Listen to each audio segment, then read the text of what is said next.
think competition brings out the best of me. Yeah. Oh, you yeah. know, No, I in think I think almost it does. everything I do. I mean, because realistically, you can say the only person you have to be better than is the person you were yesterday, but that's not exciting. Yeah, Yeah. it's not. It's not. But it not is great. true. I mean, For some people. Jordan yeah. Peterson says. I mean, he makes a really good point in saying that it's better to be to what, how did he put it? I want to put it because it was a really great statement. It's like you want to become better than who you were yesterday, and not better than somebody than who somebody is today. Yeah, I mean, You know what I mean? that's the ideal way of living, of course. Well, it's the Right. it's the most fast tracked. You know what I Yeah. mean? Because if you're constantly competing with other people, and this is solely, I think, from an isolated standpoint with yourself, because you can't become better than somebody else. You can think you're better than somebody else or beat them, but it's not necessarily the same type of victory. Yeah. Because you know what they say: winners focus on winning, losers focus on winners. That's sort of what I mean by that. yeah. You know what I mean? So typically, you'll be focusing more on what somebody else is doing to get ahead than how yourself. Like I'm reading. Oh my God, have you ever? You know who David Goggins is? No. All right, You're well, reading Can't Hurt Me. dude, such a good book. You got it audiobook? Or? Yeah. Yeah. One of the best books, Can't Hurt Me. audiobooks I've ever listened to, and solely and Yeah, not, you'll love David Goggins. He's a yeah, follow him on absolutely Instagram. he's a fucking savage. The most inspirational dude I've ever known in my entire life. From just he from runs ultra marathons, like 100-mile races. yeah. Wow. Just cuz. So in the He's a audiobook, former Navy SEAL. I would encourage anybody to listen to the audiobook, because in the audiobook, it's not just a narrator reading the book. him? It's at the end of each chapter, the narrator will actually talk to David Goggins and unpack certain things that they touched on in that chapter. So David Goggins is there on standby to have a conversation here and there throughout the book with the narrator. And have you listened to it on audiobook? Oh, dude, it's so good.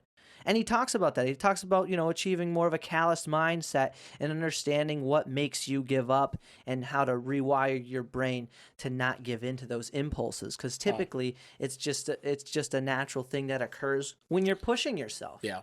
And so to attribute to like the state of competition, that's where competition breeds so much success in people is the understanding of pushing yourself further, not specifically in the event of just to beat somebody. You want to be better to be the best, but that's Well, that mindset is better for your emotional well-being for sure. Well, emotional and outcome. If you're focused on yourself, right? And For of course the outcome, because if you go looking, you're always going to find somebody better than you. Sure. Yeah, that's the thing. Right. Yeah.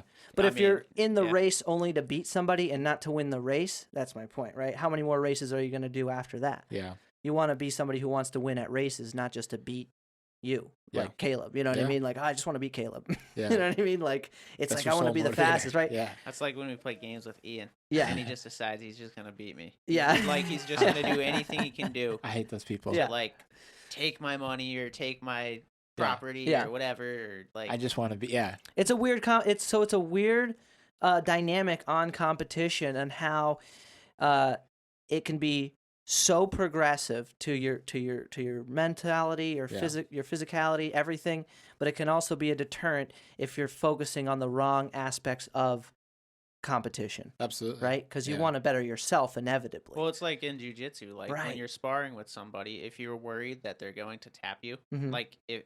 especially like in practice, Yeah. then you're never going to try any new moves because you're going to stick with the Stick stuff with the that safety. works. Yep. Stick in the same safe little bubble, right? And so because you never try any new moves, this person who's out here trying new moves on you, Mhm.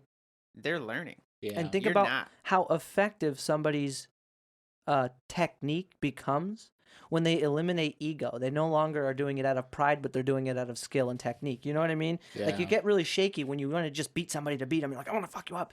And then you're like, you know what I mean? Then you're like shaky on it. And then when you lose, it is so Well, it's detrimental. just the fear of losing makes you more likely to lose. Yeah. Exactly. Yeah. Yep. They say that in climbing, when you're scared, fear's the enemy. Because you start to do the Elvis, right? And you start to shake. That's why when you play sports, like when say basketball, for instance. Yeah. Somebody misses a shot, you smell blood. You're just like, oh shit. Yeah. Well, yeah, basketball is a And then game. you start trash talking them. You Mhm. get in their head. Yeah. And then once you're in their head, you know you have them the rest of the day. Yeah. The rest of the day, once you're in their head, it's over. I think when you say about basketball, they call it a game of runs, where it's like, during the game, 4 quarters, a team will go on a like 8-0 run or a 10-5 run. And it's a game of runs, and the thing is that like I've started to see with a lot of basketball, it's tough being up 20 in the second quarter and finishing out the game, because the other team, all they have to do is try to slowly pitch it. Hey, by this time, let's get to this. And so, as a team that's up by 20, you're working so hard to maintain like your Go lead. defense and Yeah. Mhm. Whereas the other team is like they have nothing to lose. It's either Yeah. they only have one thing to do, and that's to overtake Yeah. you.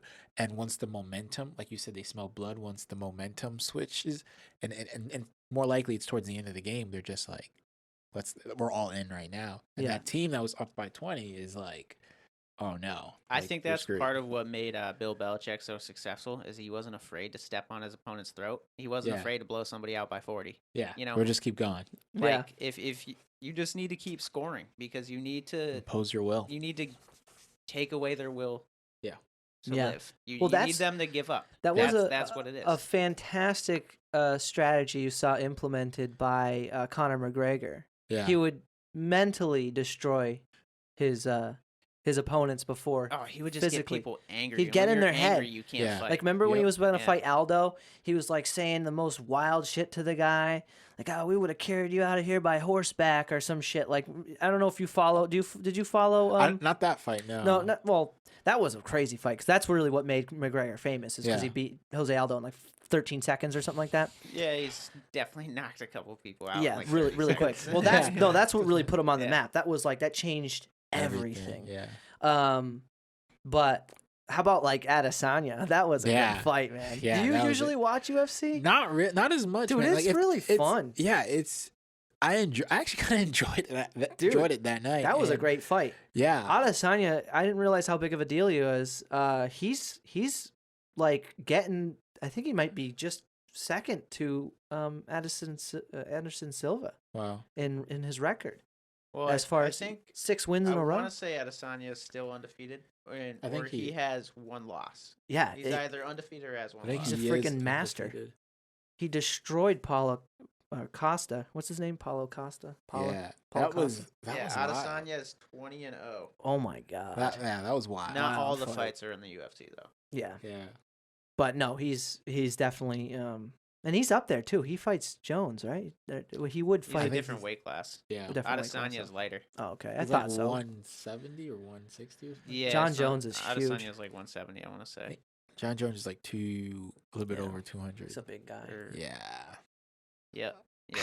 Yeah, dude. Yeah, dude. Because it's funny because like I mean I'll compare myself. Yeah. 'Cause I'm like solid 200, 205 if anything. Right now, Yeah. no kidding. And I'm just like Yeah. These John guys are, like, Jones weighs ripped. that much when he cuts. yeah. You it's know, nuts. so really Yeah. he's like 20 or 30 pounds Yeah. heavier, you know? But like these dudes are just like they look like lean, Oh, like, yeah. I know. crazy. I'm just like, oh god. Oh, dude, and you I- know damn well John Jones is on anything that he can that's legal. Yeah. You know? Dude, Oh, I know. absolutely. What a bummer. You guy keeps getting caught with shit like that. And Well, he's dude, such a the- good the fighter. problem is he keeps getting caught with weed, which is stupid. Oh, you that's know? even dumber. Like, you're gonna grief him for smoking? Come on. I Yeah. know. They cut him out.